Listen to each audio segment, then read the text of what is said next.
Hello guys, in this video I am going to show you how to add your own notes to a property that you have found on the domain real estate application. But first I just want to mention, don't forget to subscribe to my channel, because at 10,000 subscribers I am going to show you my whole YouTube revenue statistics and growth strategy, how to make money online. Now let's jump into it. First of all, open the application.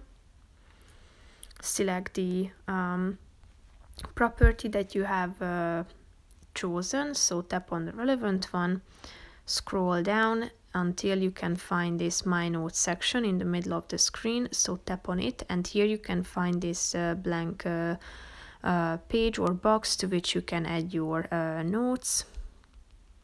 When you are done, just simply tap or hit enter, and then your notes will be saved.